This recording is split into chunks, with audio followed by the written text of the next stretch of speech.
Let's use the graph of y equals f of x to solve this exercise. We have several parts. In part A, we want to answer the question, what is f of 4 minus f of negative 3? And I'll actually do that part up here. F of 4 minus f of negative 3. Well, f of 4 really means we're looking for the y value or the function value when x is equal to 4. So f of 4 we can find on this graph by going to find when x is 4, and let's look and find the function value. And we can see the function value right there has a y value of 3. So f of 4 is equal to 3 minus, again, we need to calculate f of negative 3 by looking at the graph. F of negative 3 really means what is the function value or the y value when x is negative 3. Well, let's look on the graph. When x is negative 3, go down to the graph, find the y value, and the y value we can see is negative 2. So we have 3 plus 2, or 5. So we can say f of 4 minus f of negative 3 is equal to 5. What is the domain of f? Remember, in part B, the domain is simply any x values that can be inputs for the graph. Well, let's look. The very lowest x value that I have, the furthest to the left on the graph, is really almost until I get to negative 5. Because if I look up on the graph, there's an open circle at negative 5. So x does not actually take on the value of negative 5. So we're going to use an open interval for negative 5, meaning the graph does not include an x value of negative 5. If we go all the way to the right, the largest x value that could possibly be would be 6, because notice 6 comma negative 3 would be the farthest value to the right that this graph takes on. So the furthest to the right the x value goes is 6, and it includes 6 because it's a closed circle, so we use a bracket. Now in part C, what is the range of f? The range are the y values. We can find the range by taking a horizontal line starting at the bottom of the graph and going up and see what values are covered in terms of y.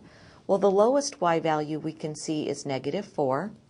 It includes that point, so we'll use a bracket.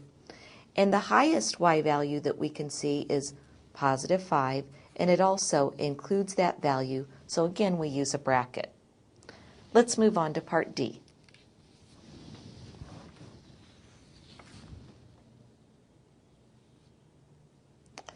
In D, we want to know on which interval or intervals is f increasing. We can see that f is increasing anytime we move to the right and the function values are getting larger. So notice down here, we seem to have a low point right here, and then as we move to the right, we get higher and higher y values until right about here. So whenever we look at intervals, we want to consider x values. So for D, we want to look at the x values where this function is increasing. Well, right down here, this looks like it has an x value of negative 1. So for increasing or decreasing intervals, we always use open intervals. So x is going from negative 1 all the way, looks like it stops increasing right about there, so that has an x value of 2. So on the interval from negative 1 to 2, that open interval, we can say that f is increasing. Now on part E, we want to look at the interval or intervals where f is decreasing. Again, we're looking at x values, and if the function f is decreasing, that means the function values are getting smaller, the y values are getting smaller as we move to the right. So we can see that when x is negative 5, all the way until right down here when x took on a value of negative 1, it appears that this function was decreasing. Also, we can do a union. It's decreasing on another interval. It looks like right here when the x value is 2, all the way till the end of the graph when the x value we see is 6. So it's decreasing on those two open intervals. So for part F, we want to know for what number does f have a relative maximum and what is the relative maximum. By looking at the graph, the points at which the function changes from increasing or decreasing behavior tell us where the maximum or minimum values are. So a maximum seems to occur right about here when the x value is 2. So when x equals 2, it appears to have a relative maximum because it's changing from increasing to decreasing. And what is the relative maximum? Well, that's the y value. The relative maximum is equal to the y value of 5. Let's move on to part G. In part G, we want to know for what number does f have a relative minimum and what is the relative minimum. Remember, anytime the behavior changes from increasing to decreasing or decreasing to increasing, we have either a relative minimum or maximum. And it looks like right about here we have a relative minimum.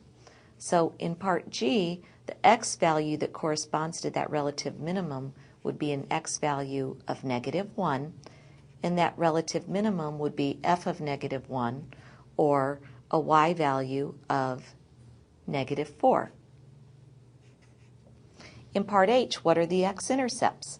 Well, the x-intercepts are any time the graph crosses the x-axis. And we have 3 x-intercepts. Those 3 points are -4, 0, 1, 0, and also 5, 0. It's important to notice anytime you have an x-intercept, the y value is 0. In I, what is the y-intercept? The y-intercept occurs anytime the graph crosses the y-axis. Here we have a y-intercept at -3, so we can say the y-intercept is 0, -3. Also notice that anytime you have a y-intercept, the x value is equal to 0.